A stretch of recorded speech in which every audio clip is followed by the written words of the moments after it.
나가! 당장 나가! 내년이 내 아들 잡아먹고 여기가 어디라고 발을 들여! 그날 저는 완전히 미쳐 있었습니다. 향 냄새가 진동하는 장례식장 바닥에 며느리를 내동댕이 쳤을 때 아이가 무언가 말하려는 듯 입술을 달싹였지만 제 귀에는 아무것도 들리지 않았습니다. 오직 내 아들을 죽인 원수라는 생각뿐이었으니까요. 다시는 내 눈앞에 띄지 마라. 그땐 내 손에 죽을 줄 알아. 쾅 하고 닫힌 문. 그것이 우리 인연의 마지막인 줄만 알았습니다. 이바구 시작 전에 구독과 좋아요 부탁드리며 끝까지 함께 해주세요. 어머니 제발요. 제가 잘못했어요. 차가운 장례식장 바닥에 쓰러진 며느리가 제 검은 상복 치마자락을 붙잡고 애원했습니다. 평소 같았으면 그 가냘픈 손이 안쓰러워 일으켜 세웠을지도 모릅니다. 하지만 그날 제 눈에 비친 그 하얀 손은 내 아들을 빗길로 불러내 죽음으로 몰고 간 저주받은 손처럼 보였습니다. 그 손이 내 아들의 명주를 끊어놓은 것만 같아 소름이 끼치고 치가 떨렸습니다. 내가 일찍만 들어왔어도 내 아들 안 죽었어. 내가 죽인 거야. 내가 내 금쪽 같은 새끼 명주를 끊어먹은 거라고. 제 입에서는 사람이 아닌 상처 입은 짐승의 울음 같은 비명이 터져나왔습니다. 가슴속 깊은 곳에서 시뻘건 숫덩이가 치밀어 올라와 견딜 수가 없었습니다.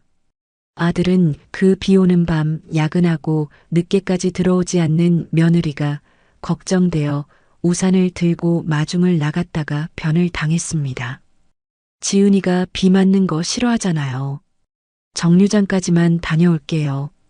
하며 웃던 아들의 마지막 뒷모습이 눈의 선에 미칠 것만 같았습니다. 그깟 마중이 뭐라고. 지가 좀 알아서 택시 타고 들어오지. 왜 유세를 부리려고 남편을 불러냈나 싶어 억장이 무너졌습니다. 내가 좀 일찍 다녔으면 내 아들이 그 차가운 빗길 위에서 피를 흘리며 죽어갈 일도 없었을 거라는 생각에 속이 뒤집혔습니다. 제 아들을 고생만 시키다 잡아먹은 원수로만 내 인생의 모든 희망을 앗아간 악기로만 보였습니다. 이거나 징그럽다 징그러워.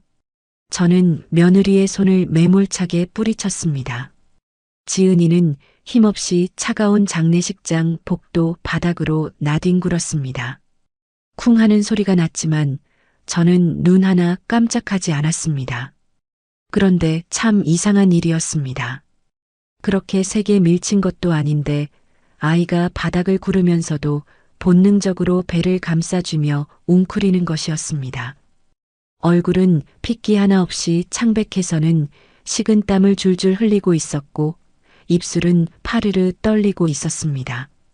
마치 무언가 소중한 것을 깨뜨리지 않으려는 사람처럼 엎어지는 순간에도 바닥에 배가 닿지 않게 필사적으로 몸을 비틀었습니다. 어머니, 저 드릴 말씀이.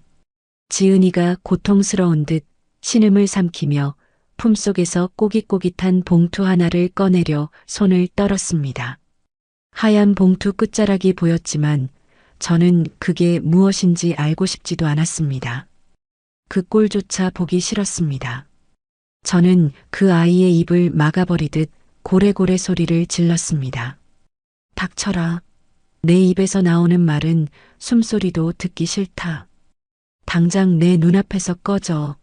내 아들 뼈도 못 추렸는데 내가 감히 상주 노릇을 해? 썩 꺼지지 못해. 저는 며느리의 멱살을 잡아 질질 끌다시피 하여 장례식장 밖으로 내몰았습니다.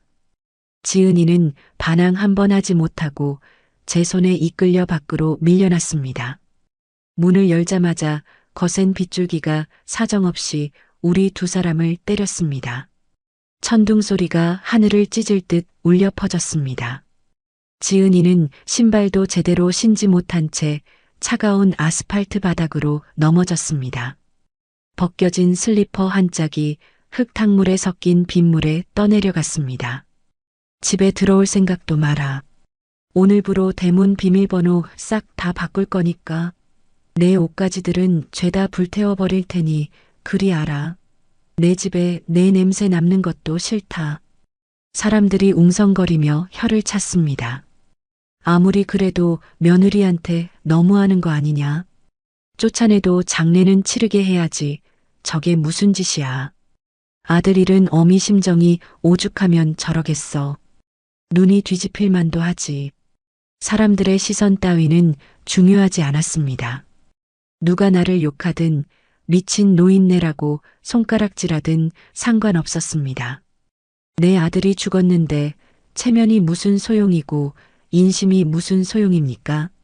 저는 맨발로 빗속에 주저앉은 며느리를 향해 건물 옆 화단에 흙을 집어들었습니다.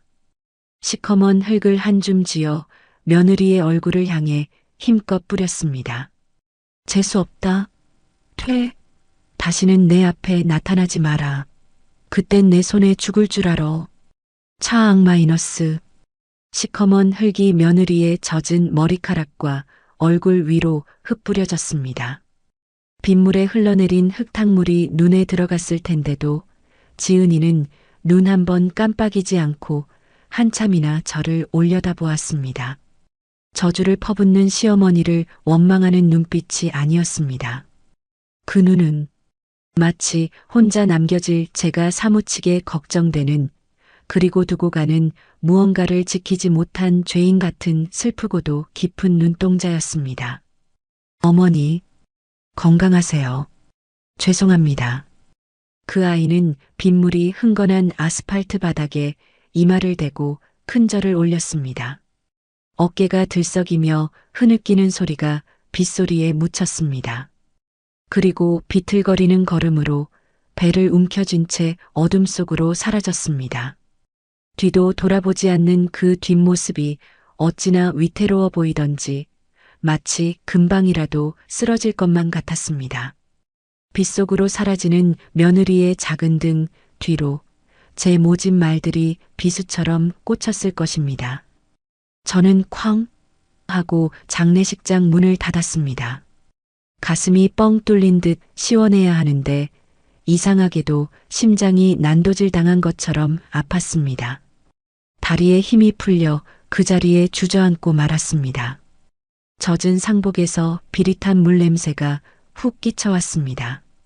아이고, 내 새끼, 불쌍한 내 새끼. 아들의 영정사진을 끌어안고 저는 짐승처럼 울부짖었습니다. 차가운 유리 액자에 뺨을 비비며 아들의 이름을 부르고 또 불렀습니다. 며느리를 내쫓으면 아들이 돌아올 줄 알았나 봅니다. 며느리 탓을 하면 이 지옥 같은 고통이 조금은 줄어들 줄 알았나 봅니다. 하지만 남은 건 차가운 빗소리와 제 울음소리, 그리고 텅 빈 가슴뿐이었습니다. 그날 밤 저는 꿈을 꾸었습니다. 비에 젖은 아들이 대문 앞에 서서 울고 있었습니다. 그런데 아들 곁에 희뿌연 안개 같은 것이 아들의 바짓단을 꼭 잡고 있었습니다. 아들이 저를 보며 애타게 불렀습니다. 어머니, 문 좀 열어주세요. 제발. 저는 꿈에서조차 대문을 열어주지 못했습니다. 며느리가 다시 들어올까봐, 그 불길한 기운이 다시 집안을 망칠까봐 무서워서 문고리를 잡고 벌벌 떨었습니다. 아들의 애원에도 저는 끝내 외면하고 말았습니다. 그렇게 3년이라는 시간이 흘렀습니다. 저는 스스로를 감옥에 가뒀습니다. 아들의 방은 그날 그대로 먼지 하나 건드리지 않고 두었습니다. 책상 위에 놓인 읽다 만 책도, 옷걸이에 걸린 냄새 배인 점퍼도 그대로였습니다. 밥상에는 여전히 숟가락 2개를 놓았습니다. 아들이 좋아하던 김치찌개를 끓여놓고 빈 의자를 보며 혼잣말을 했습니다. 아들, 밥 먹어라. 오늘은 간이 잘 맞네. 식사 때가 되면 저는 밥상을 차려 아들의 방문 앞에 놓았습니다. 밥 한 그릇, 아들이 좋아하던 계란찜, 그리고 김이 모락모락 나는 국. 그렇게 한참을 기다리다 음식이 차갑게 식어버리면 그제야 제가 차린 밥을 먹을 아들이 이제 없다는 사실을 깨닫고는 했습니다. 그러면 밥알이 모래알처럼 껄끄러워 목구멍으로 넘어가질 않았습니다. 이웃들은 저를 미친 노인네, 독한 노인네라고 불렀습니다. 아들 잡아먹은 며느리 내쫓고 혼자 고고하게 성을 쌓고 산다고들 했습니다. 동네 참견쟁이 박 여사가 하루는 보다 못해 저희 집 대문을 두드렸습니다. 형님, 문 좀 열어봐요. 언제까지 이렇게 살 거예요? 벌써 3년이에요, 3년. 저는 굳게 닫힌 문 안에서 대꾸도 하지 않았습니다. 3년? 제게는 30년 같은 시간이었습니다. 3년이 아니라 300년이 흐른들 제 가슴에 박힌 대못이 빠질 리 없었습니다. 그렇게 저는 아들의 유령과 함께 녹슨 대문 안에서 스스로를 가두고 썩어가고 있었습니다. 그 시각 제가 그토록 저주하며 내쫓았던 며느리 지은이는 저와는 정반대의 시간을 살고 있었습니다. 그 아이는 멈출 수도 주저앉을 수도 없었습니다. 지켜야 할 것이 있었으니까요. 지은이는 쫓겨난 그날 밤 작은 여관방에서 뜬 눈으로 밤을 새웠다고 합니다. 그리고 다음 날부터 곧장 일자리를 구하러 다녔습니다. 뱃속의 아이를 위해 뱃속의 아이가 세상에 나오면 먹이고 입히기 위해 닥치는 대로 일을 했습니다. 새벽에는 우유 배달을 하고 낮에는 허름한 식당 주방에서 뜨거운 불 앞에 서서 땀을 쏟았습니다. 그렇게 10달을 채워 아들을 낳았습니다. 죽은 제 아들 민수와 똑 닮은 사내아이였습니다. 이름은 민준이라고 지었습니다. 아비 잃은 자식이라고 손가락질 받을까봐 지은이는 2배, 3배로 억척스럽게 살았습니다. 거칠어진 손으로 아이의 기저귀를 갈고 설거지통에 푹 절은 손으로 아이의 이유식을 만들었습니다. 민준아, 엄마야. 우리 아들, 아이 예쁘네. 고된 하루 끝에 잠든 아들의 얼굴을 볼 때면 지은이는 비로소 웃을 수 있었습니다. 죽은 남편이 제 아들이 남기고 간 유일한 흔적이자 살아갈 이유였습니다. 그렇게 3년. 아이는 무럭무럭 자라 어느덧 3살이 되었습니다. 엄마, 엄마 하며 따르는 아이를 보면 힘든 것도 잊을 수 있었습니다. 하지만 하늘도 무심하시지. 홀로 아이를 키우는 그 가여운 것에게 또 한 번의 시련을 주려고 하셨나 봅니다. 어느 날부터인가 지은이는 주방에서 일하다 말고 갑자기 눈앞이 핑 도는 어지럼증을 느끼기 시작했습니다. 처음에는 그저 피곤해서 그런가 보다, 잠을 못 자서 그런가 보다 하고 대수롭지 않게 넘겼습니다. 약국에서 빈혈약이나 사다 먹으면 괜찮아지겠지 하고 생각했습니다. 병원 갈 시간도 돈도 없었으니까요. 하지만 증상은 점점 심해졌습니다. 뜨거운 냄비를 들고 가다 말고 다리에 힘이 풀려 주저앉을 뻔한 적도 있었고 밤에는 코피가 멈추지 않아 애를 먹기도 했습니다. 거울을 보면 얼굴은 나날이 창백해져 갔습니다. 마치 누군가 제 몸의 피를 조금씩 빼내가고 있는 것만 같았습니다. 엄마 아파? 어느 날 밤 잠에서 깬 아들 민준이가 코에 휴지를 틀어막고 있는 지은이를 보며 물었습니다. 지은이는 애써 웃으며 아들의 머리를 쓰다듬었습니다. 아니야, 우리 아들. 엄마 안 아파. 그냥 코가 간지러워서 그래. 거짓말이었습니다. 온몸에 뼈마디가 쑤시고 아팠지만 아들 앞에서는 아픈 티를 낼 수 없었습니다. 내가 아프면, 내가 쓰러지면 이 어린 것은 어떡하나. 그 생각뿐이었습니다. 결국 사달이 나고야 말았습니다. 식당 마감 준비를 하던 어느 날 밤이었습니다. 뜨거운 물이 가득 담긴 들통을 나르던 지은이는 순간 눈앞이 캄캄해지는 것을 느꼈습니다. 아, 안 돼. 하는 생각과 함께 손에서 힘이 빠져나갔고 들통이 바닥으로 떨어지며 쨍그랑. 하는 굉음을 냈습니다. 어머, 지은 씨, 괜찮아? 식당 주인이 달려왔지만 지은이는 대답할 수 없었습니다. 그대로 바닥에 쓰러져 정신을 잃고 말았던 것입니다. 다행히 화상은 입지 않았지만 식당 주인의 성화에 못 이겨 지은이는 결국 동네 작은 병원을 찾았습니다. 간단한 피 검사만 하면 될 줄 알았는데 의사의 표정이 심상치 않았습니다. 큰 병원으로 가보셔야겠습니다. 정밀 검사가 필요합니다. 불길한 예감은 틀리는 법이 없었습니다. 대학병원에서 몇 날 며칠에 걸친 검사를 받은 끝에 지은이는 의사 앞에 앉았습니다. 창밖은 아직 대낮인데 진료실 안은 유난히 어둡고 차갑게 느껴졌습니다. 저기, 보호자분은 안 오셨나요? 의사의 조심스러운 물음에 지은이는 힘없이 고개를 저었습니다. 보호자, 없어요. 저 혼자예요. 의사는 잠시 뜸을 들이다 무거운 입을 열었습니다. 지은이가 알아들을 수 없는 어려운 의학 용어들이 오고 갔습니다. 그리고 마지막 한마디. 그 한마디가 지은이의 세상 전체를 무너뜨렸습니다. 위암입니다. 상태가 좋지 않습니다. 당장 입원해서 치료 시작해야 합니다.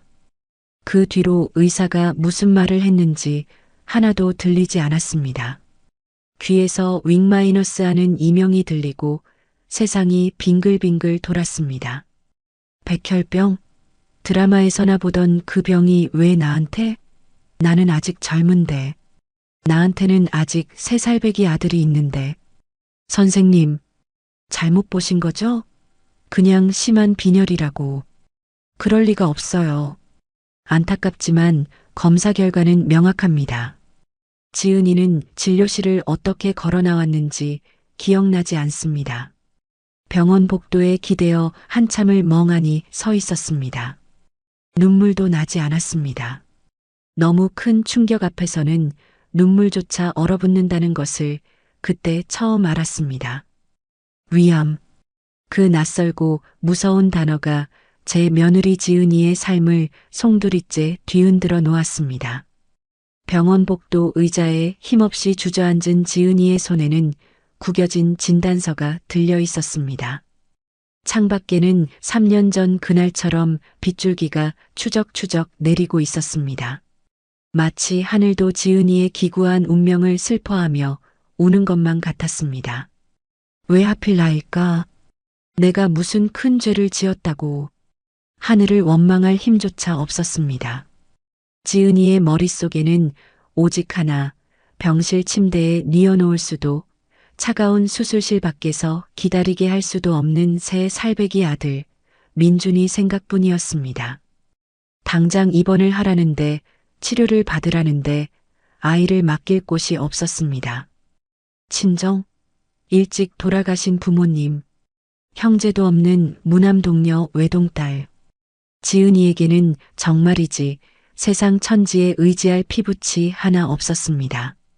지은이는 병원을 나와 무작정 걸었습니다. 비를 맞는 줄도 몰랐습니다. 한참을 걷다 보니 발길이 닿은 곳은 낡은 십자가가 걸린 어느 보육원 앞이었습니다. 녹슨 철문 너머로 아이들의 웃음소리가 들려왔습니다. 누군가에게 버려지거나 맡겨진 아이들. 지은이는 철창을 붙잡고 한참을 서서 안을 들여다보았습니다. 우리 민준이도 여기에 맡겨야 할까? 생각만 해도 가슴이 찢어지는 것 같았습니다. 내 목숨보다 소중한 내 새끼를 엄마 아빠도 없는 고아원에 맡겨야 한다니. 다른 아이들 틈에 섞여 눈칫밥을 먹고 밤마다 엄마를 찾으며 울다 지쳐 잠들 민준이를 생각하니 숨이 막혀왔습니다. 안 돼. 절대로 안 돼. 지은이는 고개를 세차게 저었습니다. 차라리 내가 죽는 한이 있어도 내 아이를 그런 곳에 보낼 수는 없었습니다. 하지만 현실은 냉혹했습니다. 당장 내일이라도 쓰러질지 모르는 몸으로 아이를 돌볼 수는 없었습니다. 수술대에 오르면 살아서 내려온다는 보장도 없었습니다. 만약 수술 중에 잘못되기라도 한다면 민준이는 영영 고아가 되는 것입니다. 그때였습니다. 며칠 전 민준이가 무심코 했던 말이 떠올랐습니다. 엄마, 나는 할머니 없어? 유치원 친구들은 다 할머니 있는데. 그 말에 지은이는 가슴이 철렁 내려앉았었습니다. 민준이는 할머니가 멀리 계셔. 아주 멀리. 그렇게 둘러대고 말았지만 아이의 눈에 서린 실망감을 지울 수는 없었습니다. 그래, 할머니가 있었지. 지은이의 기억 속에 있는 시어머니는 호랑이보다 무서운 사람이었습니다. 내 아들 잡아먹은 년이라며 흙을 뿌리고 임신한 몸을 빗속으로 내쫓았던 매정한 사람이었습니다. 3년이 지난 지금이라고 달라졌을까요? 연락하면 또다시 저주를 퍼붓고 전화를 끊어버릴지도 몰랐습니다. 아니, 어쩌면 잘됐다, 천벌받았다며 비웃을지도 모를 일이었습니다. 하지만 지은이에게는 선택의 여지가 없었습니다. 자신이 죽고 나면 민준이에게 남는 유일한 핏줄은 할머니뿐이었습니다. 아무리 모진 시어머니라도 죽은 아들의 핏줄인 손자를 외면하지는 않을 거라는 신락 같은 희망. 그것이 지은이가 잡을 수 있는 마지막 동아줄이었습니다. 어머님, 제발 한 번만 제 이야기를 들어주세요. 지은이는 떨리는 손으로 휴대폰을 쥐었습니다. 저장된 이름 시어머니. 그 네 글자가 그토록 무겁고 두렵게 느껴질 수가 없었습니다. 한편 그 시각 저는 깊은 잠에 빠져 있었습니다. 3년 동안 편안하게 잠든 날이 하루도 없었는데 그날따라 이상하게도 깊고 생생한 꿈을 꾸었습니다. 꿈속에서 저는 옛날 우리 집 마당에 서 있었습니다. 햇살이 따사롭게 내리쬐는 봄날이었습니다. 빨랫줄에는 하얀 옥양목 이불보가 바람에 펄럭이고 있었고 장독대 옆에는 노란 개나리가 흐드러지게 피어 있었습니다. 어머니, 그때 대문 밖에서 익숙하고 그리운 목소리가 들렸습니다. 죽은 아들 민수였습니다. 저는 맨발로 뛰어나갔습니다. 민수야, 내 새끼. 대문을 활짝 열자 그곳에는 환하게 웃고 있는 아들이 서 있었습니다. 3년 전 장례식 영정 사진 속 그 모습 그대로 조금도 변하지 않은 젊고 건강한 모습이었습니다. 그런데 아들의 품에 무언가가 안겨 있었습니다. 하얀 포대기에 쌓인 조그만 아기였습니다. 어머니, 인사하세요. 제 아들이에요. 아들이 수줍게 웃으며 아기를 제게 내밀었습니다. 저는 얼떨결에 아기를 받아 안았습니다. 포대기 속에서 새근새근 잠든 아기의 얼굴은 놀랍게도 죽은 아들의 어릴 적 모습과 판박이었습니다. 오똑한 코, 긴 속눈썹, 그리고 입가에 살짝 패인 보조개까지. 어머나, 세상에, 어쩜 이렇게 너를 쏙 빼닮았니? 저는 감격에 겨워 아기의 볼을 쓰다듬었습니다. 따뜻하고 보드라운 아기의 살결이 손끝에 닿는 순간 가슴속 응어리가 눈 녹듯 사라지는 것 같았습니다. 아기는 제 손길에 배시시 웃음을 터뜨렸습니다. 그 맑은 웃음소리가 마당 가득 울려 퍼졌습니다. 그런데 갑자기 하늘이 어두워지기 시작했습니다. 따사롭던 햇살이 사라지고 검은 먹구름이 몰려와 하늘을 뒤덮었습니다. 순식간에 차가운 비바람이 몰아치기 시작했습니다. 어머니, 부탁드려요. 이 아이 어머니가 지켜주셔야 해요. 아들의 표정이 순식간에 어두워졌습니다. 아들은 제 품에 안긴 아기를 걱정스런 눈빛으로 바라보더니 뒷걸음질 치기 시작했습니다. 민수야, 어디 가니? 가지 마라. 어미랑 같이 살아야지. 저는 아기를 안은 채 아들을 잡으려 손을 뻗었지만 아들은 점점 멀어져 갔습니다. 비바람은 더욱 거세졌고 아들의 모습은 빗줄기 속으로 희미하게 사라져 갔습니다. 어머니, 부탁해요. 제발. 아들의 목소리가 메아리처럼 멀어지더니 이내 빗소리에 묻혀 들리지 않게 되었습니다. 저는 텅 빈 마당에 홀로 남아 울어대는 아기를 품에 안고 망연자실 서 있었습니다. 차가운 비가 제 온몸을 적시고 아기의 울음소리가 천둥 소리보다 더 크게 귓가를 때렸습니다. 헉! 저는 외마디 비명과 함께 잠에서 깼습니다. 온몸이 식은땀으로 흠뻑 젖어 있었습니다. 심장이 쿵쾅거려 터질 것만 같았습니다. 방 안은 여전히 어두컴컴했고 창밖에서는 3년 전 그날처럼 빗소리가 들려오고 있었습니다. 꿈이었구나. 가쁜 숨을 몰아쉬며 가슴을 쓸어내렸습니다. 하지만 꿈이라기엔 너무나 생생했습니다.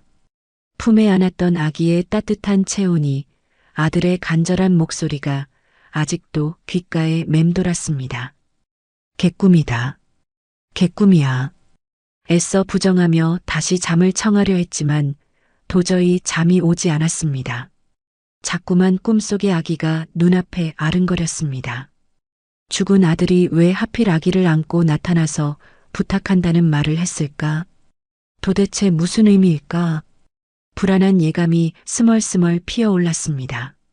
저는 자리에서 일어나 부엌으로 향했습니다. 냉수라도 한 잔 마시면 진정이 될까 싶어서였습니다.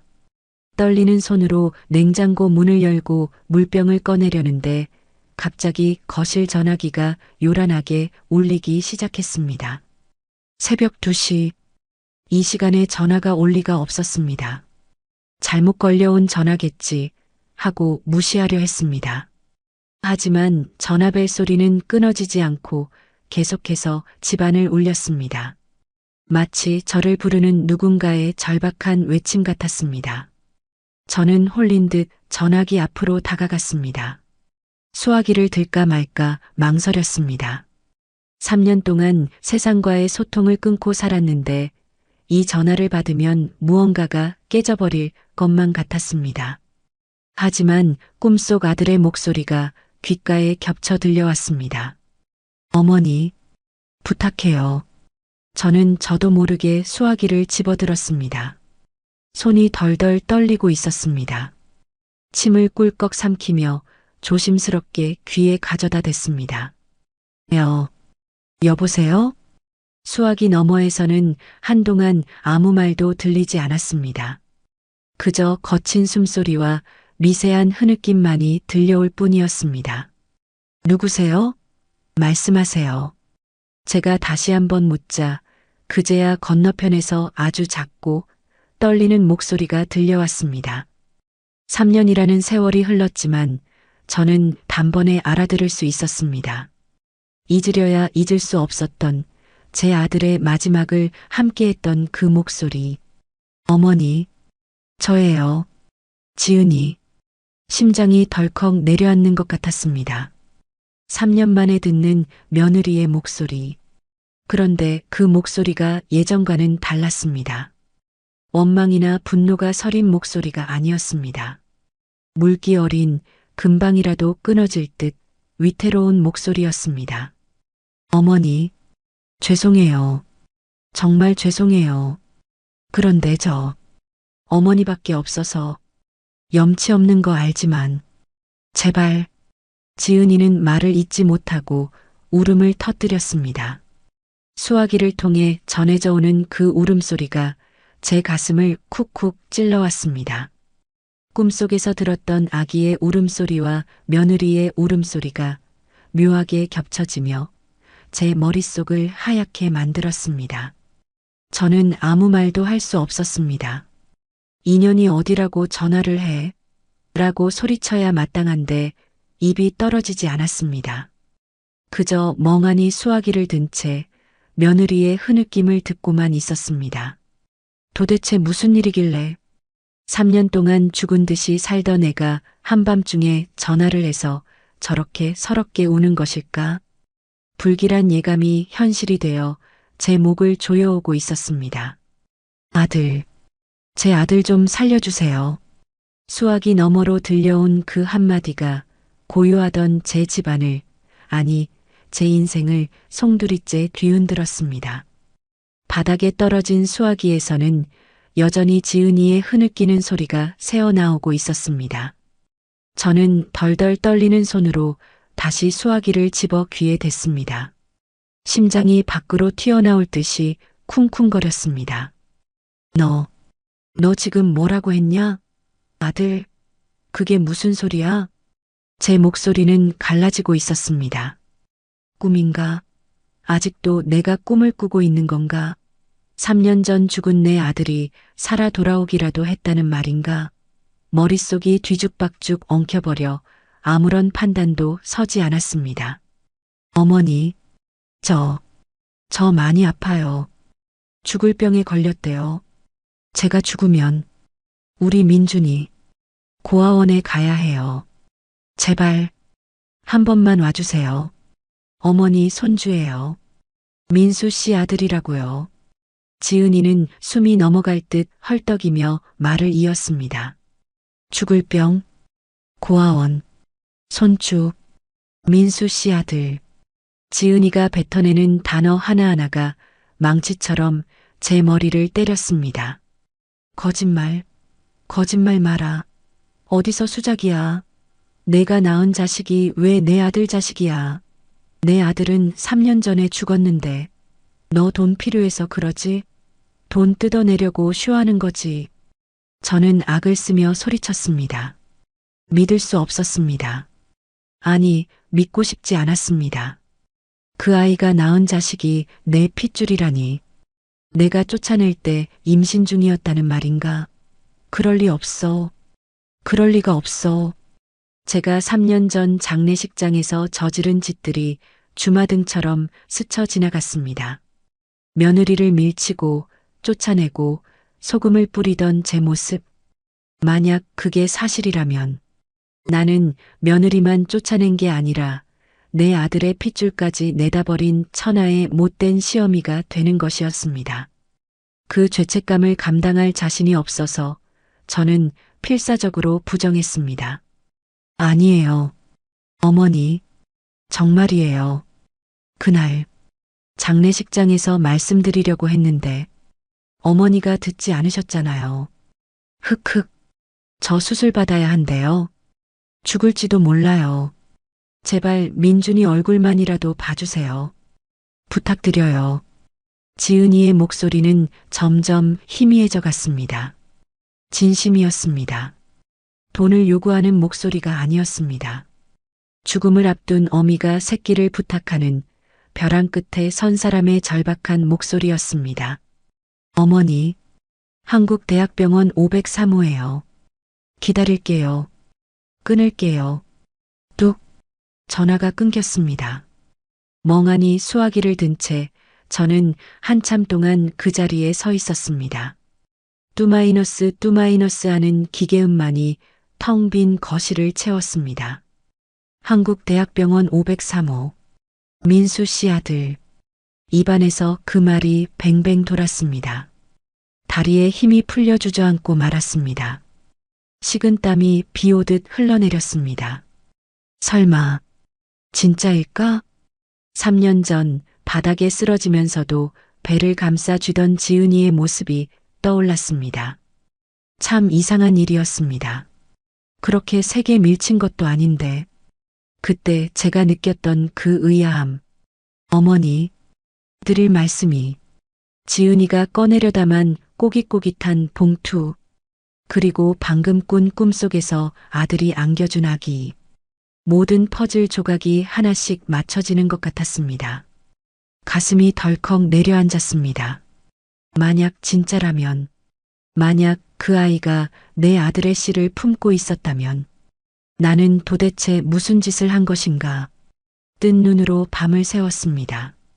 창밖이 희끄무레하게 밝아올 때까지 저는 꼼짝도 하지 않고 거실 바닥에 앉아 있었습니다. 가야 하나 말아야 하나. 수천 번, 수만 번 갈등했습니다. 가서 확인해 보고 싶었습니다.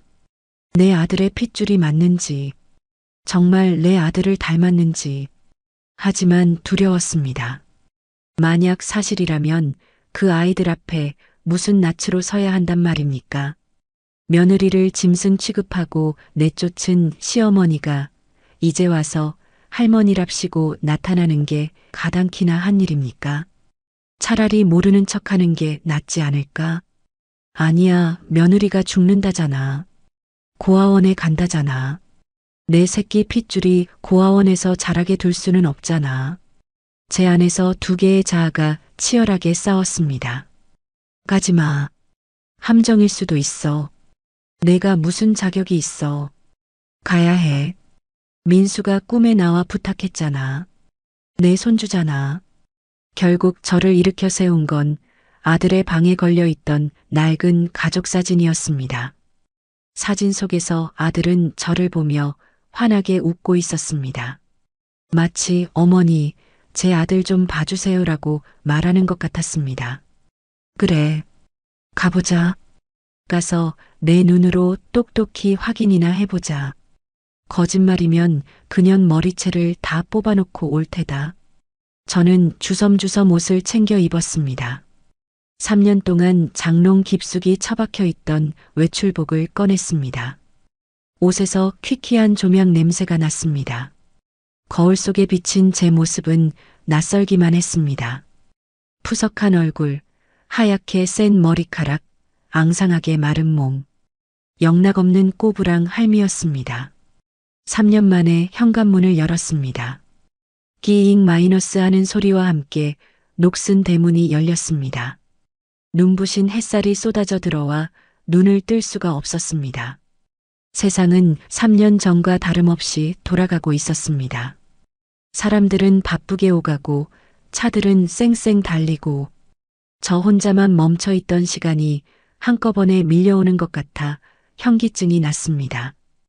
택시를 잡아탔습니다. 한국대학병원으로 가주세요. 기사님이 백미러로 저를 힐끔 쳐다보았습니다. 제 몰골이 말이 아니었겠지요. 저는 창밖으로 고개를 돌렸습니다. 손에 땀이 흥건했습니다. 심장이 터질 것 같아 가슴을 꽉 움켜쥐었습니다.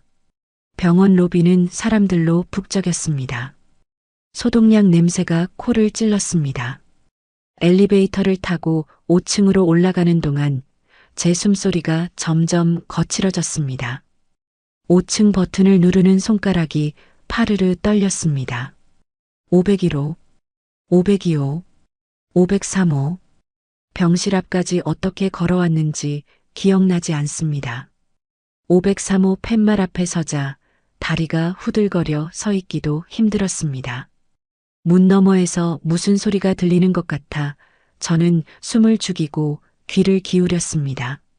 엄마, 아파? 아니야. 엄마 안 아파. 민준이가 호마이너스 해줘서 다 나았어. 호마이너스, 이제 안 아프지? 아이 목소리였습니다. 앳되고 맑은 사내아이의 목소리. 그리고 힘겹지만 따뜻한 며느리의 목소리. 그 목소리를 듣는 순간 저는 얼어붙은 듯 그 자리에 멈춰 섰습니다. 민준이라고 했나? 내 아들 이름이 민수인데. 민준. 이름마저 비슷하게 지었구나. 가슴 한구석이 찌릿했습니다. 문고리를 잡으려던 손이 허공에서 멈칫했습니다. 문을 열면 판도라의 상자가 열리는 것입니다. 돌이킬 수 없는 진실과 마주해야 합니다. 내가 며느리에게 저지른 죄, 내 아들의 죽음, 그리고 새로운 생명. 이 모든 것을 감당할 수 있을까? 도망치고 싶었습니다. 지금이라도 뒤돌아서 집으로 도망가고 싶었습니다. 그냥 다 없던 일로 하고 다시 내 굴 속으로 숨고 싶었습니다. 하지만 그때 병실 안에서 아이가 부르는 노래소리가 들려왔습니다. 곰 3마리가 한 집에 있어. 아빠 곰, 엄마 곰, 애기 곰. 그 노래. 제 아들 민수가 어릴 때 밥만 먹으면 부르던 그 노래였습니다. 율동까지 해가며 제 앞에서 재롱을 피우던 아들의 모습이 떠올라 눈시울이 뜨거워졌습니다. 아빠 곰은 뚱뚱해. 엄마 곰은 날씬해.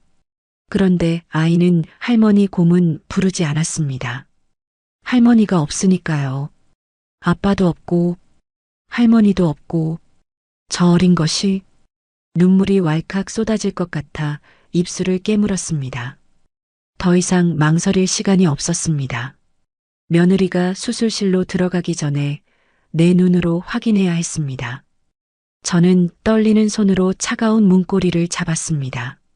심호흡을 한번 크게 하고 천천히 문을 밀었습니다. 드르륵 마이너스. 병실 문이 열리고 하얀 침대 위에 앉아 있는 두 사람의 뒷모습이 보였습니다. 링거 바늘을 꽂은 채 야윈 등으로 앉아 있는 지은이, 그리고 그 옆에서 고사리 같은 손으로 엄마의 팔을 주무르고 있는 조그만 아이. 인기척을 느꼈는지 아이가 먼저 고개를 돌렸습니다. 할머니는 누구세요? 그 한마디에 세상의 모든 소음이 사라졌습니다. 오직 아이의 맑은 눈동자만이 제 시야를 가득 채웠습니다. 저는 숨쉬는 법조차 잊은 채 멍하니 아이를 바라보았습니다. 그 눈, 쌍꺼풀 없이 길게 찢어진 눈매, 웃을 때 반달처럼 휘어지는 눈꼬리, 그리고 왼쪽 눈썹 끝에 있는 아주 작은 점까지. 세상에, 저 점은 제 아들 민수가 태어날 때부터 가지고 있던 것이었습니다. 제가 복점이라며 숱하게 쓰다듬어 주었던 바로 그 점이 저 낯선 아이의 눈가에도 선명하게 박혀 있었습니다. 의심할 여지가 없었습니다. 유전자 검사, 친자 확인, 그런 건 필요 없었습니다. 핏줄이라는 게 이렇게 무서운 것이었습니다. 보는 순간 뼛속 깊은 곳에서부터 내 새끼다라는 울림이 전해져 왔으니까요. 민수야. 저도 모르게 죽은 아들의 이름이 튀어나왔습니다. 아이가 고개를 갸웃거렸습니다. 난 민수 아닌데.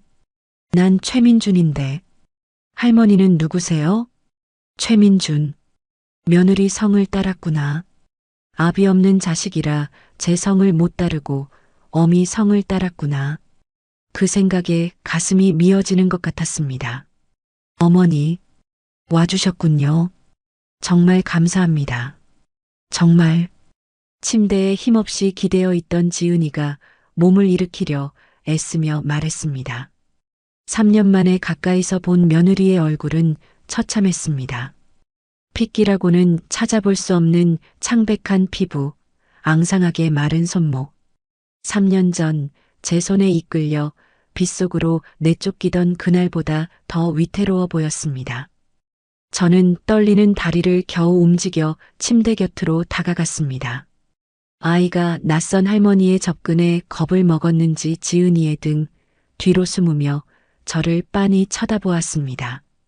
이 아이가 정말 내 손주란 말이냐? 목소리가 덜덜 떨려 제대로 나오지 않았습니다. 지은이는 눈물을 훔치며 고개를 끄덕였습니다. 네, 민수 씨 아이예요. 쫓겨나던 날 임신 8주였어요. 말씀드리고 싶었는데 어머니가 너무 화가 나셔서 미련한 년, 곰 같은 년. 그렇다고 말을 안 해? 뱃속에 애가 있다고 살려달라고 악이라도 썼어야지. 그랬으면 내가 차마 말을 잇지 못했습니다. 그랬으면 내가 안 쫓아냈을까? 짐승처럼 날뛰던 그때의 내가 며느리의 말을 믿어주기나 했을까? 어디서 씨를 받아와서 뒤집어 씌우냐며 더 모진 말을 퍼부었을지도 모릅니다. 제 자신이 끔찍하게 느껴졌습니다. 죄송해요, 어머니. 제가 부족해서 혼자 키우려고 했는데 저 이렇게 돼서 정말 면목이 없어요. 지은이는 죄인처럼 고개를 숙였습니다. 죽을 병에 걸려놓고도 시어머니에게 짐을 지우는 게 미안해서 어쩔 줄 몰라 하는 그 착한 심성에 가슴이 욱신거렸습니다. 그때 아이가 지은이의 옷자락을 잡아당기며 물었습니다. 엄마, 왜 울어? 이 할머니가 엄마 혼냈어? 나쁜 할머니야? 아이는 저를 향해 잔뜩 경계심 어린 눈빛을 보냈습니다. 작은 주먹을 꽉 쥐고 엄마를 지키려는 듯 앞을 가로막는 모습이 어릴 적 제 아들 민수가 동네 형들한테 맞고 온 저를 보며 씩씩거리던 모습과 겹쳐 보였습니다. 아니야, 민준아. 할머니한테 그러지 마. 엄마가 말했지? 아빠 낳아주신 할머니라고. 인사드려. 할머니셔. 지은이가 아이를 달래며 제 앞으로 등을 떠밀었습니다. 아이는 쭈뼛거리며 제 눈치를 살폈습니다. 저는 무릎을 꿇고 아이와 눈높이를 맞췄습니다. 가까이서 보니 더 닮았습니다. 아들 냄새가 나는 것 같았습니다. 이리 좀 와보렴. 제가 손을 뻗자 아이가 움찔하며 뒤로 물러섰습니다. 제 손이 거칠고 투박해서 싫은 걸까? 아니면 3년 전 제가 지은이에게 했던 짓을 본능적으로 알고 있는 걸까? 덜컥 겁이 났습니다. 하지만 저는 용기를 내어 아이의 조그만 손을 잡았습니다. 따뜻했습니다. 아이고, 내 새끼, 내 강아지. 아이의 손을 잡는 순간 참았던 눈물이 댐 무너지듯 터져 나왔습니다. 3년 동안 메말랐던 눈물샘이 고장난 수도꼭지처럼 콸콸 쏟아졌습니다. 저는 아이를 와락 끌어안았습니다. 미안하다. 할미가 미안해. 너를 몰라보고, 너를 이 고생을 시키고. 아이는 낯선 할머니의 품이 어색한지 바둥거렸지만 저는 놓을 수가 없었습니다. 이 아이를 놓으면 아들이 다시 사라져버릴 것만 같았습니다. 아이에게서 나는 젖비린내와 땀 냄새가 3년 묵은 제 가슴 속의 썩은 내를 씻어주는 것 같았습니다. 한참을 울고 있는데 지은이가 침대 밑 서랍에서 낡은 가방 하나를 꺼냈습니다. 지은이는 그 가방을 제 앞에 내밀었습니다. 어머니, 이거 그날 드리려던 거예요. 저는 떨리는 손으로 가방을 열었습니다. 안에는 낡은 아기 베넷 저고리 하나와 꼬깃꼬깃한 초음파 사진, 그리고 빛바랜 편지 한 통이 들어 있었습니다. 초음파 사진 속에는 콩알만한 점 하나가 찍혀 있었습니다. 날짜를 보니 정확히 3년 전 아들이 죽기 며칠 전 날짜였습니다. 그리고 편지 봉투에는 사랑하는 우리 엄마 영자 씨에게라는 아들의 글씨가 적혀 있었습니다. 이게 다 뭐냐? 민수 씨가 사고 나기 전날 쓴 편지예요. 임신 소식 알리면서 어머니께 드리려고 했는데 쑥스럽다고 나중에 주자고 해서 가지고 있었어요. 그날 장례식장에서 이거라도 보여드리면 어머니가 덜 슬퍼하실까봐 드리려고 했는데 저는 편지를 꺼내 읽어내려갔습니다. 사랑하는 엄마, 나 아빠 됐어. 엄마 이제 할머니 됐네? 놀랐지? 지은이가 임신했대. 나 너무 좋아. 엄마가 늘 손주 보고 싶다고 노래 불렀잖아. 이제 우리 집에도 아기 울음소리 나겠네. 엄마 고생만 시켜서 미안해. 이제 내가 더 열심히 살아서 우리 엄마 호강시켜줄게. 지은이 많이 예뻐해줘. 엄마 며느리잖아. 사랑해 엄마. 아앙. 저는 편지를 부여잡고 병실이 떠나가라 통곡했습니다. 가슴을 주먹으로 쾅쾅 쳤습니다. 이 귀한 것을, 아들이 남긴 마지막 편지를, 내 새끼가 할머니 된다고 조아라 쓴 이 편지를 나는 보지도 않고 읽지도 않고 빗물 고인 바닥에 내동댕이 쳤구나. 며느리가 이걸 보여주려고 그 아픈 몸으로 바닥을 기어가며 가방을 주워들었구나. 내가 죽일년이다. 내가 천벌 받을년이다. 민수야, 민수야. 저는 바닥에 머리를 찌우며 오열했습니다. 후회라는 단어로는 표현할 수 없는 거대한 고통이 온몸을 휘감았습니다.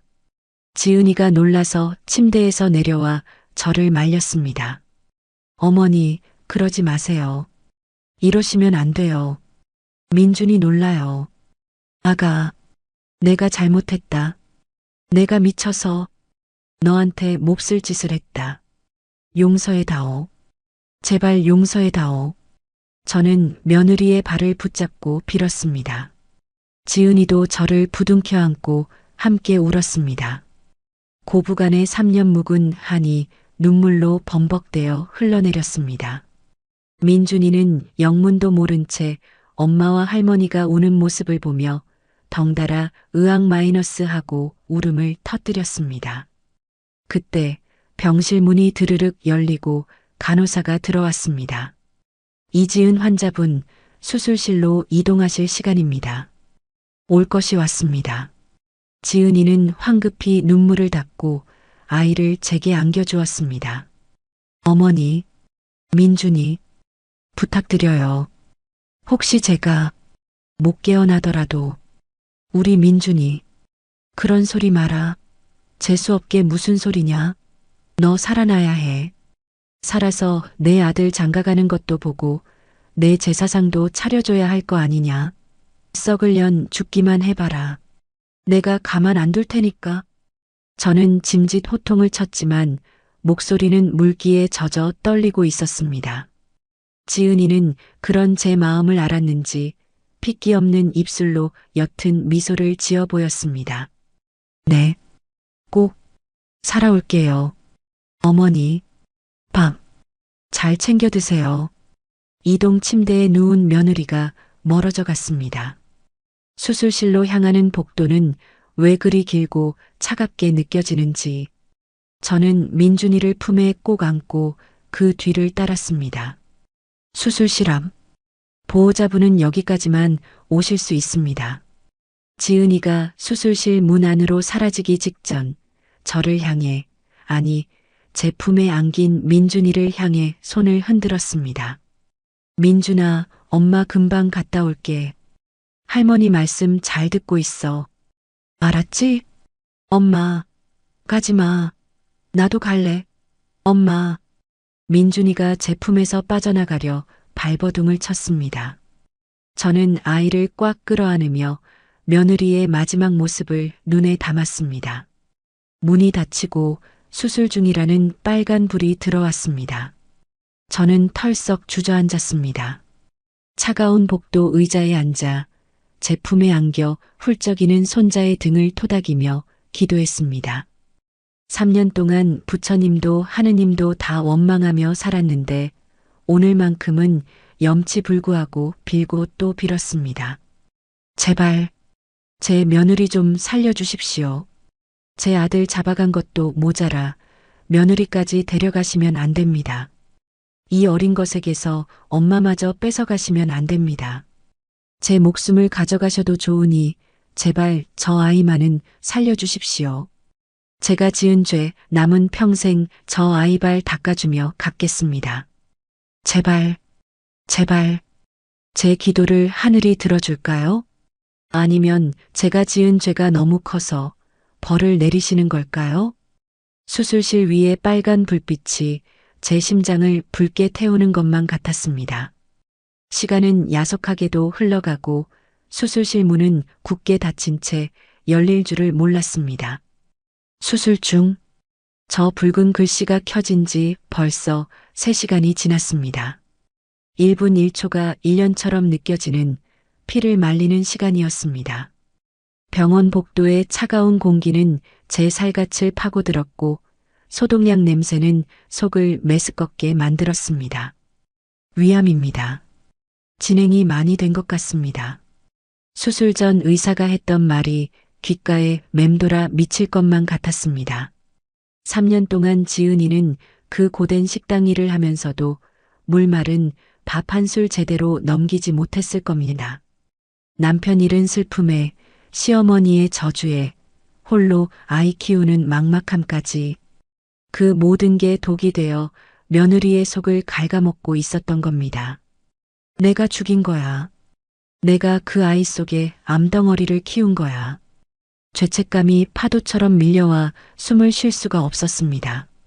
제 품에 안겨있던 민준이는 울다 지쳐 잠이 들었습니다. 눈가에 맺힌 눈물 자국과 콧물 범벅이 된 조그만 얼굴. 자면서도 엄마를 찾는지 간간히 엄마 하며 몸을 뒤척였습니다. 저는 행여 아이가 깰까봐 숨소리조차 크게 내지 못하고 아이의 등을 조심스레 토닥였습니다. 아이를 안고 있는 제 팔이 저려왔지만 저는 팔을 뺄 수가 없었습니다. 이 아이의 무게가 따뜻한 체온이 제게는 생명줄과도 같았으니까요. 아이고, 우리 강아지, 불쌍한 내 새끼.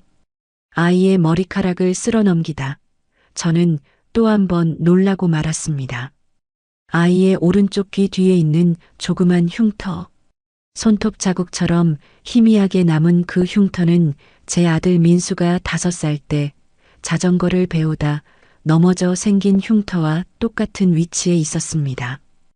피는 못 속인다더니 어쩜 흉터 자리까지 똑같을까? 기억이 30년 전으로 거슬러 올라갔습니다. 그날 민수가 넘어져 울면서 들어왔을 때 저는 사내 자식이 뭘 그깟 일로 우냐며 호통을 쳤었습니다. 무릎이 깨지고 귀에서 피가 나는데도 약을 발라주기는커녕 자전거를 내다버리겠다고 으름장을 놓았었지요.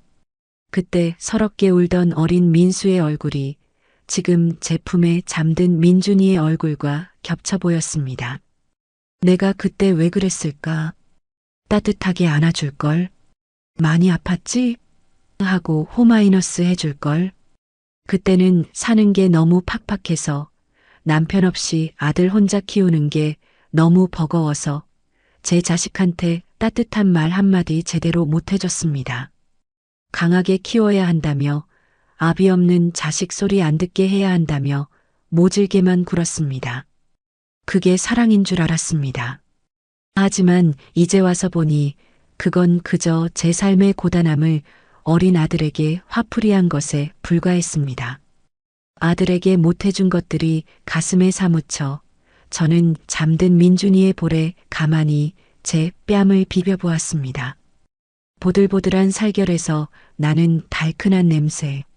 아들이 어릴 때 맡았던 바로 그 냄새였습니다. 할머니. 아이가 잠결에 저를 불렀습니다. 할머니. 그 한마디가 제 심장을 쿵 하고 울렸습니다. 3년 전 제가 며느리의 뱃속에 있는 줄도 모르고 내다버렸던 아이가 저를 할머니라고 불러주고 있었습니다. 그래, 할미 여기 있다. 걱정 마라. 엄마 금방 나올 거야. 저는 아이를 더 꼭 끌어안았습니다. 그때 수술실 문이 벌컥 열리고 파란 수술복을 입은 간호사가 다급하게 뛰쳐나왔습니다. 제 심장이 철렁 내려앉았습니다. 저기요, 간호사 선생님, 어떻게 됐습니까? 우리 며느리, 괜찮은 겁니까? 저는 아이를 안은 채 벌떡 일어나 간호사를 붙잡았습니다. 간호사는 저를 쳐다보지도 않고 혈액팩이 든 아이스박스를 든 채 다시 수술실로 뛰어들어갔습니다. 출혈이 안 잡혀요. 수혈팩 더 가져와요. 빨리요. 콱 마이너스하고 다시 닫힌 문. 출혈이 안 잡힌다니? 피가 모자라다니? 다리에 힘이 풀려 그 자리에 다시 주저앉고 말았습니다. 등줄기에 식은땀이 흘렀습니다. 위를 절제하는 큰 수술이라 위험하다곤 했지만 이렇게까지 다급할 줄은 몰랐습니다. 만약 지은이가 잘못되면 이 아이는 어떡하나. 3년 동안 엄마 혼자 억척스럽게 키운 아이입니다. 아빠 얼굴도 모르는 아이에게 엄마마저 없어진다면 이 아이가 감당해야 할 세상의 무게가 얼마나 무거울지 상상조차 되지 않았습니다. 안 돼. 절대로 안 돼. 저는 두 손을 모아 쥐고 빌었습니다. 3년 전 제가 며느리에게 쏟아부었던 저주들이 화살이 되어 돌아오는 것만 같았습니다. 내 아들 잡아먹은 년 내 눈앞에 띄지 마라. 죽을 줄 알아. 제가 뱉은 그 독한 말들이 씨가 되어 며느리의 위장을 헐게 만들고 암덩어리를 키우고 이제는 목숨까지 위협하고 있는 것 같아 두려웠습니다. 부처님, 하나님, 제가 잘못했습니다. 제 입이 방정이었습니다. 제가 죽일 년입니다. 제발 그 말들 다 취소해 주세요. 제가 뱉은 저주 다 저한테 돌려주시고 제발 제 며느리만 살려주세요. 저는 바닥에 머리를 찌우며 참회했습니다. 3년 동안 쌓아 올린 제 자존심, 아집, 도끼. 그 모든 것이 며느리의 목숨 앞에서는 아무짝에도 쓸모없는 쓰레기였습니다. 그때 잠에서 깬 민준이가 눈을 비비며 일어났습니다. 할머니, 엄마 아직 안 왔어? 아이의 목소리가 떨리고 있었습니다. 병원 공기가 심상치 않다는 것을, 어른들의 표정이 어둡다는 것을 어린아이도 본능적으로 느끼고 있는 것이겠지요. 그래. 의사 선생님이 엄마 뱃속에 나쁜 거 꺼내주느라 시간이 좀 걸리나 보다. 우리 민준이 배고프지? 할미가 맛있는 거 사줄까? 저는 애써 웃으며 아이의 시선을 돌리려 했습니다. 하지만 아이는 고개를 도리질쳤습니다. 싫어. 엄마 기다릴 거야. 엄마가 금방 온다고 했어. 엄마 보고 싶어. 민준이의 눈에 그렁그렁 눈물이 고였습니다. 그러더니 이내 엄마 하고 울음을 터뜨렸습니다. 병원 복도가 아이의 울음소리로 가득 찼습니다. 지나가던 사람들이 안타까운 눈빛으로 쳐다보았습니다. 저는 아이를 달랠 수가 없었습니다. 저도 같이 울고 싶었으니까요. 아니, 이미 제 눈에서도 눈물이 줄줄 흐르고 있었습니다. 엄마 곰은 날씬해. 으앙. 아빠 곰은 뚱뚱해. 흑흑. 아이가 울면서 노래를 부르기 시작했습니다. 엄마가 가르쳐준 노래.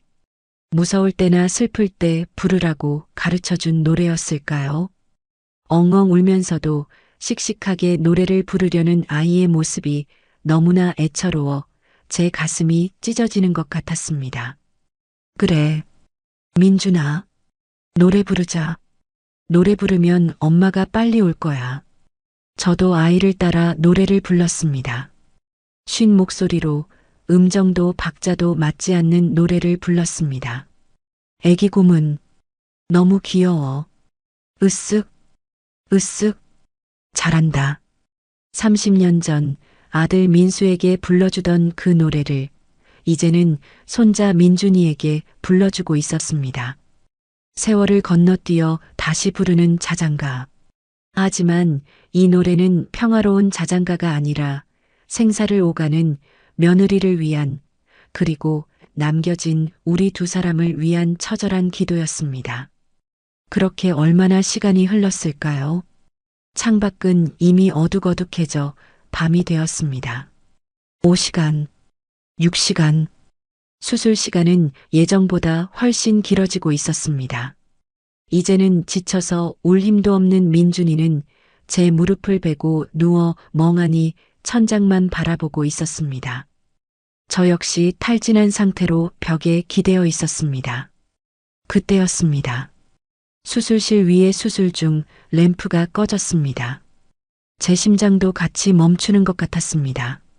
수술실 문이 천천히 열리고 초록색 수술복을 입은 의사가 걸어 나왔습니다.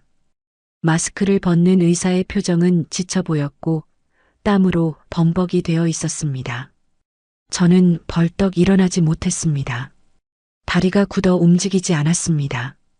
그저 간절한 눈빛으로 의사를 올려다보았습니다. 제발 살았다는 말만 해주세요. 의사가 저를 향해 다가왔습니다. 그리고 무겁게 입을 열었습니다. 보호자분 되십니까? 네. 제가 시어머니입니다. 우리 며느리, 지은이, 어떻게 됐습니까? 제 목소리는 모기 소리처럼 작게 떨렸습니다. 의사가 잠시 뜸을 들이더니 깊은 한숨을 내쉬었습니다. 그 한숨 소리가 천둥 소리처럼 크게 들렸습니다. 종양 부위가 넓어서 위를 거의 다 절제했습니다. 출혈이 심해서 위험한 순간이 몇 번 있었고요.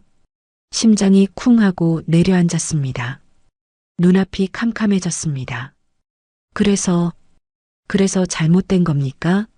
저는 의사의 가운을 부여잡고 매달렸습니다. 민준이도 제 옆에 서서 의사 선생님을 올려다보았습니다.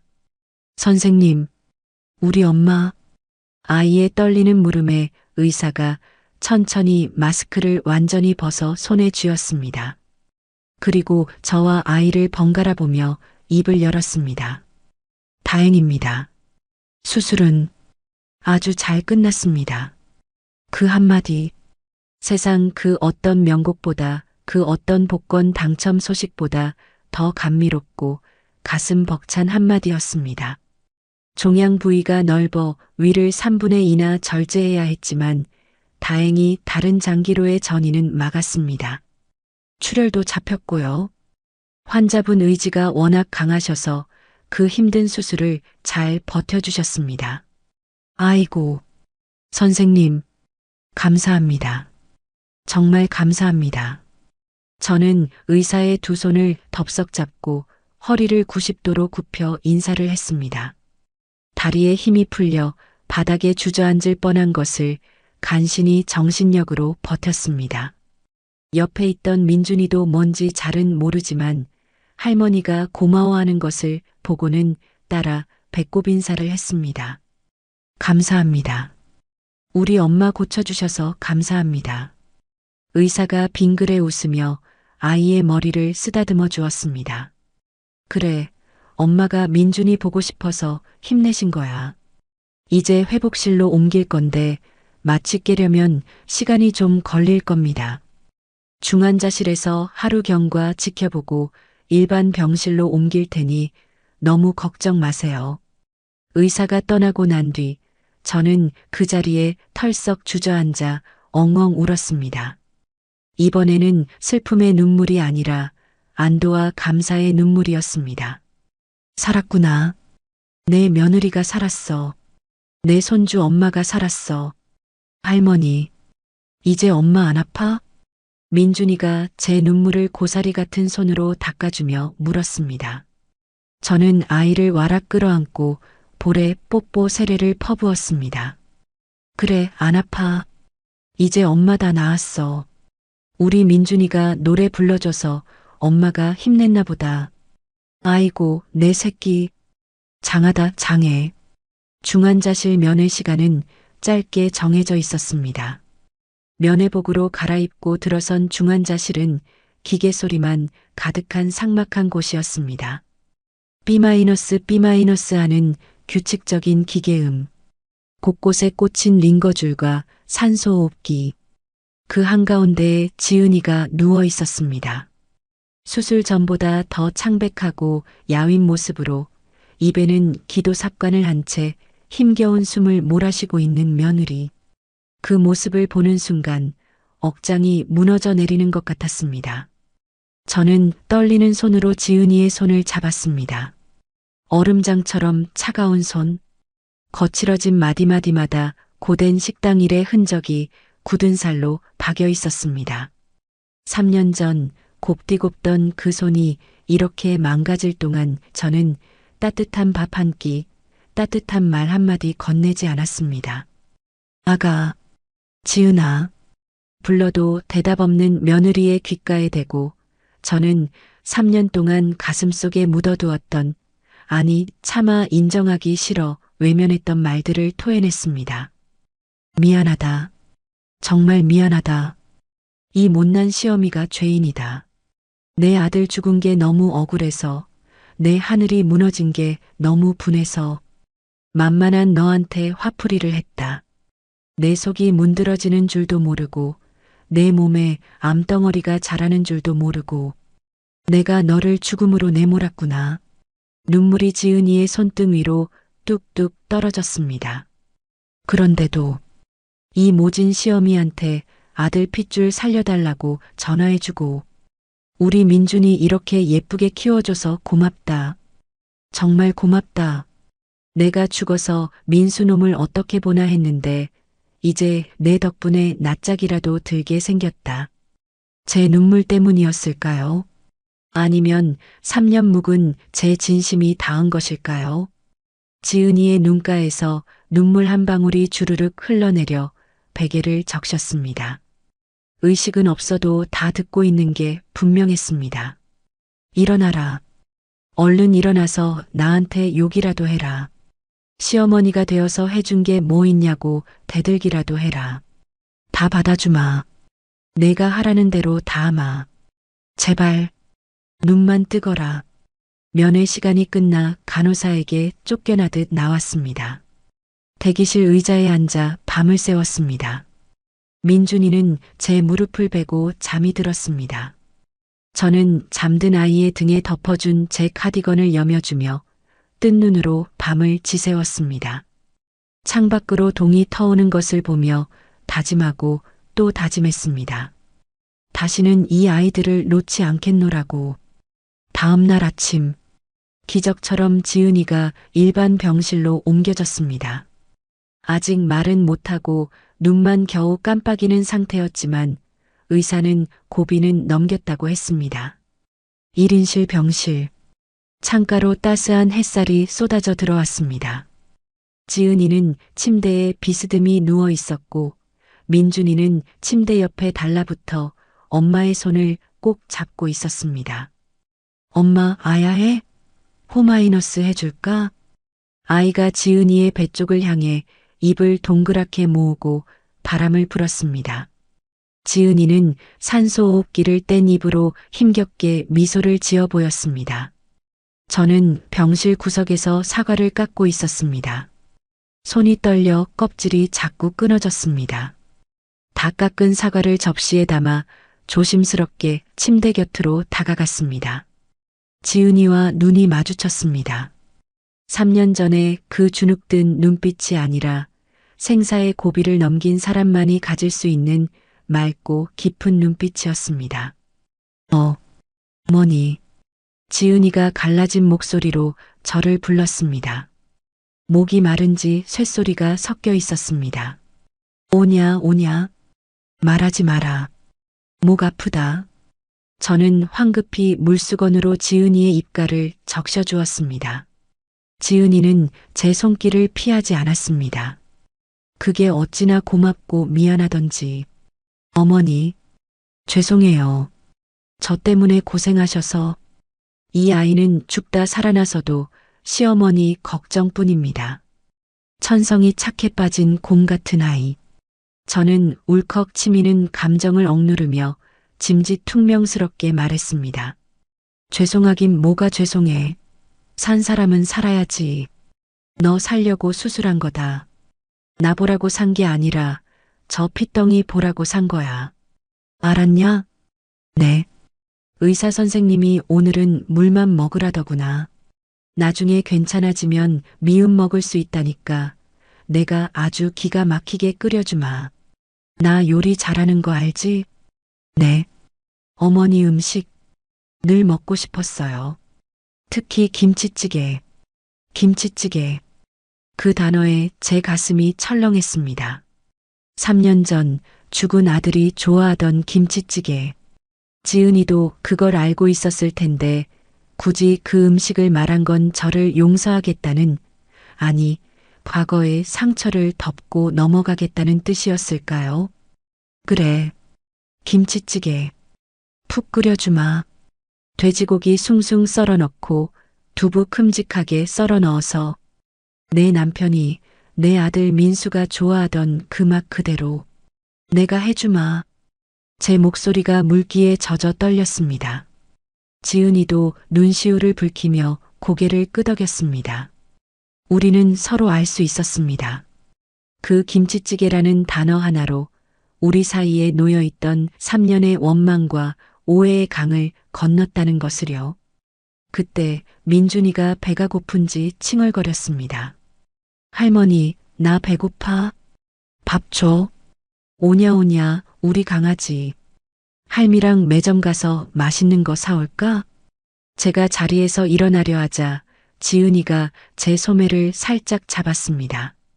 어머니, 감사합니다. 민준이 받아주셔서. 저는 지은이의 손을 따뜻하게 감싸쥐었습니다. 거칠어진 그 손등을 어루만지며 제 인생에서 가장 진심 어린 고백을 했습니다. 아니다. 내가 고맙다. 살아줘서 고맙고, 내 손주 지켜줘서 고맙고, 무엇보다 나 같은 늙은이한테 다시 어머니라고 불러줘서 정말 고맙다. 이제 너는 내 며느리 아니다. 지은이의 눈이 동그랗게 커졌습니다. 네. 이제 너는 내 딸이다. 며느리는 남의 집 식구지만 딸은 내 식구지. 아픈 딸년 수발드는 게 어미 목 아니겠냐. 다 나을 때까지, 아니 다 낫고 나서도 내가 너 끼고 살 거다. 싫다고 해도 소용없다. 지은이의 눈에서 다시 눈물이 주르륵 흘러내렸습니다. 저도 눈물을 훔치며 민준이를 안아 올렸습니다. 가자, 민준아. 엄마 쉬게 하고 우리 밥 먹으러 가자. 할머니가 곰 3마리 노래 불러줄까? 응. 아빠 곰은 뚱뚱해. 민준이는 엘리베이터 거울에 비친 자기 얼굴을 보며 장난스럽게 웃었습니다. 웃을 때 눈꼬리가 반달처럼 휘는 게 제 아들 민수랑 꼭 같았습니다. 저는 그걸 보며 한 번 웃고 바로 또 눈물이 나려는 걸 꾹 눌렀습니다. 울음이 해결해 주는 건 없다는 걸 이제는 좀 알 것 같았습니다. 매점 앞에서 민준이가 우유를 집어들었습니다. 할머니, 이거, 그건 왜 고르니? 엄마 좋아해. 엄마 아프면 우유 먹어. 그래. 우리 민준이가 엄마를 제일 잘 아는구나. 저는 계산대 앞에서 지갑을 꺼내며 손이 덜덜 떨렸습니다. 돈이 아까워서가 아니었습니다. 이렇게 작은 것 하나를 사주는 일이 왜 그동안 제 삶에 없었는지 생각하니 가슴이 시큰했습니다. 병실로 돌아오니 지은이는 눈을 뜨고 있었습니다. 아직 얼굴에 핏기가 돌아오진 않았고 숨도 조심조심 쉬는 모습이었지만 눈동자가 또렷했습니다. 민준이가 침대 옆으로 달려가 엄마 손을 꼭 잡았습니다. 엄마, 나 여기 있어. 민준아. 엄마 울지 마. 할머니가 우유 사왔어. 지은이는 웃으려 했고 그 웃음이 눈물로 바뀌었습니다. 저는 침대 옆 탁자에 우유를 조심히 내려놓았습니다. 지은이가 지금 당장 마실 수 없다는 걸 알면서도 그 자리에 두고 싶었습니다. 아이 마음이 거기 있었고 제 마음도 거기 있었으니까요. 어머니, 말하지 마라. 목 아프다. 죄송. 그 말도 하지 마라. 제가 그 말을 뱉고 나서 제 스스로가 놀랐습니다. 지은이가 죄송할 일이 없는데도 늘 먼저 숙이는 사람이라는 걸 알았습니다. 그러니 이제부터는 그 습관을 제가 끊어줘야 했습니다. 지은이가 살기 위해 숨쉬는 것조차 미안해하지 않게 만들어줘야 했습니다. 의사가 회진을 왔고 저는 한마디도 놓치지 않으려고 귀를 세웠습니다. 지은이는 위를 크게 절제한 뒤라 먹는 순서가 정해져 있다고 했습니다. 오늘은 물, 내일부터 미음, 조금씩 천천히, 급하면 위험하다고 했습니다. 저는 고개를 끄덕이며 속으로 다짐했습니다. 이 집안에서 급하게 살던 버릇을 오늘부로 끊겠다고요. 그날 밤도 저는 병원 보호자 의자에서 앉은 채로 잠이 들었다 깨기를 반복했습니다. 민준이는 제 무릎을 베고 잠이 들었고 손으로 제 소매 끝을 꼭 쥐고 있었습니다. 아이 손이 놓이면 세상이 다시 무너질 것만 같았습니다. 새벽녘 지은이가 아주 작은 목소리로 제 이름을 불렀습니다. 어머니, 왜 그러니? 아프니? 민준이. 민준이는 여기 있다. 내 눈앞에 있다. 지은이는 눈을 감았다 떴다 하며 무언가를 참고 있는 얼굴이었습니다. 아픈데도 참는 얼굴, 미안해서 참는 얼굴, 버티느라 굳어진 얼굴. 그 얼굴이 제 가슴을 후벼 팠습니다. 어머니, 저 혹시 제가 그런 소리 하지 마라. 그래도 저는 내가 한다. 내가 못하는 거 내가 한다. 저는 그 말밖에 할 수 없었습니다. 지은이에게는 살아라는 말이 기도이면서 명령이었습니다. 그리고 저한테는 벌이었습니다. 살아있는 사람을 끝까지 책임지는 벌. 며칠이 지나 지은이 얼굴에 아주 조금 혈색이 돌기 시작했습니다. 민준이는 엄마가 미음을 한 숟갈 삼키면 박수를 쳤습니다. 엄마 잘했어. 우리 민준이도 잘했어. 할머니도 잘했어. 그래, 할머니도 잘했다. 저는 그 말에 웃었습니다. 잘한 게 하나도 없는데 아이는 그렇게 말했습니다. 아이는 원망을 배우지 않았고 그건 지은이가 지켜낸 결과였습니다. 저는 지은이가 지켜낸 걸 이제부터 제가 지켜야 했습니다. 퇴원날이 왔습니다. 병원 문을 나서는데 바람이 차갑게 느껴졌습니다. 지은이는 몸을 가누기 힘든데도 민준이 손을 먼저 잡았습니다. 민준아, 엄마 천천히 걸을게. 응, 나도 천천히. 어머니 신세. 또 그 소리. 네. 지은이가 웃다가 배를 움켜쥐었습니다. 그 모습에 저는 숨이 막혔습니다. 이제부터는 집안에서 그 손이 덜 아프게, 그 배가 덜 당기게, 그 마음이 덜 죄스럽게 만들어야 했습니다. 집 대문 앞에 섰을 때 저는 손잡이를 한 번 더 꽉 잡았습니다. 3년 전에는 이 문을 잠그는 게 제 자존심인 줄 알았습니다. 이제는 이 문을 여는 게 제 사죄라는 걸 알았습니다. 문이 열리자 민준이가 신발도 벗기 전에 집안을 훑어봤습니다. 할머니 집 크다. 그래. 오늘부터는 내 집도 된다. 엄마 집도? 그래. 엄마 집도. 지은이는 거실에 들어서자 잠시 멈칫했습니다. 제 눈에는 그게 보였습니다. 이 집이 지은이에게는 따뜻한 집이 아니라 내쫓김의 기억이 남은 집이라는 거요. 저는 말을 길게 하지 않았습니다. 말로 위로하는 건 쉬워도 사는 걸 바꾸는 건 어렵습니다. 그래서 저는 부엌으로 들어가 앞치마를 둘렀습니다. 밥상을 차릴 때 저는 습관처럼 숟가락을 2개만 놓으려다가 손을 멈췄습니다. 그리고 하나를 더 꺼냈습니다.